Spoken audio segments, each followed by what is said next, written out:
The dryer keeps doing its little performance back there. Same turn, same thump, same soft mechanical commitment. 11:15. Laundry room tile. One of his shirts in my lap, like I'm supposed to be doing something with it. And instead, I'm just sitting here staring through that round glass door, like it's going to explain my own life back to me. Because this is the part nobody says out loud. Not the cheating version, not the screaming version, not the dramatic movie version. The quieter one. The one where a man disappoints you so consistently, so calmly, that your whole marriage starts to feel like a store you forgot to close. Lights still on. Inventory everywhere. Nobody coming in. And you keep thinking, maybe I'm being unfair. Maybe I'm zooming in too hard on the bad weeks. Maybe that thing he said on Tuesday meant something. Maybe that one decent weekend is proof. Maybe all these years weren't what they looked like. But then you look down and realize you're holding his shirt like evidence. And even now, you're still trying to help his case. Here's the ugly part. You didn't just stay because you loved him. You stayed because you got attached to being the person who could see what nobody else saw. You became weirdly loyal to your own interpretation. You weren't loving the man in front of you. You were managing the possibility of him. Like a department running on projected numbers that never actually come in. And every month, you still tell yourself next quarter will look different. For real, that kind of hope can make you stupid. In very polished, respectable ways. Not loud stupid. Not reckless stupid. Quiet stupid. Functional stupid. The kind that folds towels, pays bills, remembers dentist appointments, and still somehow thinks the relationship is going through a phase on year 19. Because if he ever did become the man you kept describing to yourself in private, then all the waiting would turn into wisdom. All the nights you ate standing at the kitchen counter because you didn't want to sit in the silence would become part of some noble backstory.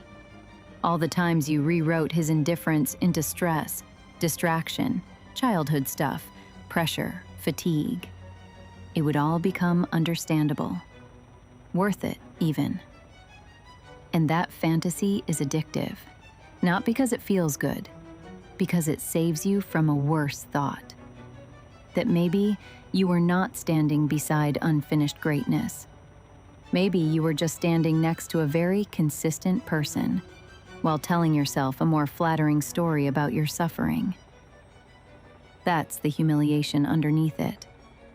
Not just that he kept being himself, that you kept calling it temporary. The lie is never something dramatic. It's never, he's perfect. Nobody over 40 says that with a straight face. The lie gets older with you, smarter, more practical sounding. It becomes, he's not expressive, but he cares in his own way. He's under pressure right now. He's not good with words. He had a hard father. He shows love through providing. He's trying, you just have to know where to look. And that last one will ruin years of your life, because once you decide love has to be decoded, you can make absolutely anything mean something. He heats up your car one morning before work. That becomes proof. He remembers your coffee order after forgetting your birthday energy for 3 straight weeks. That becomes proof. He puts his hand on your back at somebody else's barbecue, and you live off that one touch like it has nutritional value for the next 2 months. You start collecting moments, the way kids collect receipts for a school fundraiser. Thin little slips of paper, barely anything on them, but you keep stacking them up like they'll add to a prize. And suburban life is perfect for this lie, because there's always another task to hide inside. Saturday morning, you're at Target buying dishwasher pods, paper towels, and that one brand of granola bars nobody thanks you for remembering. You're texting the family group chat about who needs what this week. He sends back a thumbs up and one joke that almost sounds like the man you thought you married. Almost. So now you're walking past seasonal decor thinking, okay, maybe we're okay. Maybe we've just both been busy. Then that night, he sits 6 feet away from you on the couch, watching something loud with his phone in his hand. And you feel yourself doing that tiny internal rearranging women get way too good at. You tell yourself he's tired. You tell yourself, at least he's home. You tell yourself, not every marriage looks romantic after 20 years. You tell yourself, it is what it is. Like that sentence is wisdom and not surrender wearing sensible shoes. Or it's a Tuesday. You get home from managing everybody else all day, still half in work mode, still solving little fires in your head. The sink is full. Emma's out late. Michael's in his room. And your husband is in the garage, pretending to organize something for 45 minutes because being busy is easier than being present. Then he comes in, asks if there's any dinner left, and says thanks in a tone so flat, you have to invent warmth for both of you. And somehow, your brain still marks him as decent because he said thanks. That's the lie. Not that he's amazing, just that the scraps mean the meal is coming. The cost is not just loneliness. Loneliness would actually be cleaner. The real cost is that your mind becomes a full-time translation service for someone who keeps speaking in absences. You stop receiving things directly. Everything goes through review. He forgets and you call it overwhelm. He withdraws and you call it stress. He goes quiet for days in that familiar emotional dead zone, and you call it a rough patch because naming the pattern would mean admitting the pattern.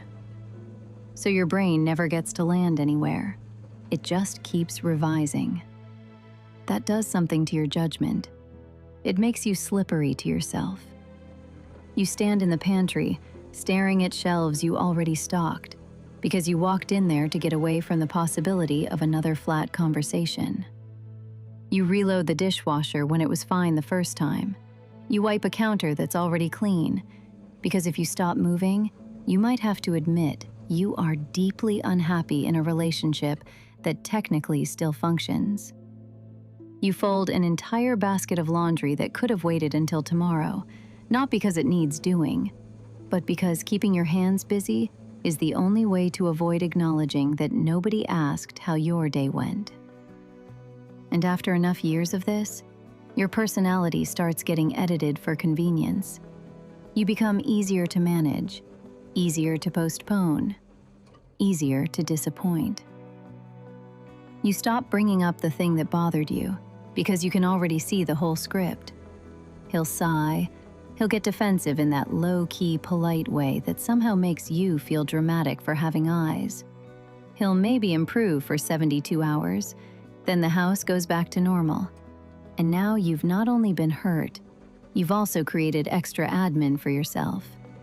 So you go quiet before the conversation even starts. That silence spreads everywhere. In the car after work, when you don't turn the radio on, because even music feels like too much interpretation. In the grocery store, when you realize you know the preferred cereal brands of 4 people and can't answer one basic question about what you want anymore. In bed, when you scroll past women talking about love like it's something mutual, and your first reaction isn't envy, it's suspicion. Because your whole mind has adapted to inconsistency. You don't trust nice things. You trust patterns. And the worst part is, you still keep making room for the exception. That's why people keep going back to the same hope, even after the evidence is embarrassing. It's not because they're naive. It's because the alternative is administrative grief on a scale that could level your whole identity. If you really accept the pattern, then you have to reclassify years of your life, You have to go back through anniversaries, vacations, inside jokes, little recoveries, family photos and matching clothes, dinners out where he looked decent enough from across the table. And you have to admit a lot of what you called progress was just interruption, a temporary pause in the usual weather.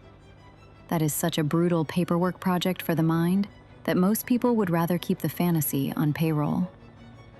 Because the fantasy says, stay a little longer and the story might still redeem you. The fantasy says, your patience means something. Your devotion means something.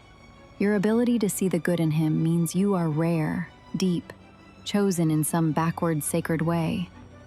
I'm not even kidding. Some of us would rather be the long-suffering visionary than the woman who has to look in the mirror and say, I kept auditioning decency as love because I needed the role to work. And relapse doesn't always look like staying. Sometimes it's smaller, sneakier. He has one unusually present conversation in the kitchen while you're packing tomorrow's lunches, and suddenly your whole inner courtroom dismisses 6 months of evidence. He notices your haircut. He asks if you made it home okay. He laughs like his old self for 8 seconds, and there you are again, building an entire future out of a hallway moment. Because you don't just miss him. You miss the version of yourself who kept believing this could become real. That's the trap. Hope starts feeling morally superior to acceptance. Acceptance feels cold, final, mean even. But hope, especially female hope, gets rewarded by everybody. It looks graceful, mature, loyal. It photographs well at school functions and neighborhood cookouts. Nobody sees the private overtime. Nobody sees you in the laundry room doing mental gymnastics over a man who has been giving you the same answer in different packaging for 2 decades. And when you're this invested, even disappointment becomes familiar enough to feel like home. At least you know where the furniture is. The shift is not becoming hard. It's not turning cruel. It's not suddenly pretending none of it mattered. That would just be another performance. The shift is more humiliating than that, more ordinary. You stop grading him on potential. You stop giving extra credit for assignments never turned in. You stop using almost like a currency. You look at the pattern the way you'd look at any other reality in your life. If a store associate kept no-showing, you would stop building schedules around promises. If a teen lead kept talking a great game and then disappearing when it counted, you would not call that hidden excellence. You would call it what it is: inconsistent, unreliable, expensive in ways that don't show up on paper right away. And that same clarity has to come home with you, not as revenge, not as a speech, just as a refusal to keep romanticizing what repeatedly empties you out. Believe the pattern, not the footnote. That doesn't mean you become fearless overnight. It doesn't mean the marriage instantly turns into a neat lesson with perfect lighting. It just means you stop volunteering your imagination to cover for somebody else's character. You stop turning your own loneliness into a proof of devotion. You stop calling waiting a form of being chosen. Because being chosen is not ambiguous. It does not require years of interpretation. It does not leave you in a utility room at 11:15 at night, holding a clean shirt like a woman trying to solve a case nobody else is investigating. And once you really see that, honestly, the room gets very quiet. Not better, just harder to lie in. The dryer stops for a second, then starts again, like it changed its mind. I look down at the shirt in my lap and finally fold it. Slow. Sleeves in, bottom up. The same way I've done it for years. Like consistency on my end could balance out inconsistency on his. The basket beside me is still half full. The house is mostly quiet now. Somebody left a hallway light on. I can hear the refrigerator doing that low, steady hum from the kitchen, the kind you stop noticing until the whole night goes silent around it. I set his shirt on the pile. Then I just sit there for another second, staring at the dryer turning in that little circle behind the glass. And the worst part is, I can't tell if I'm mourning him or the version of me who kept calling this love.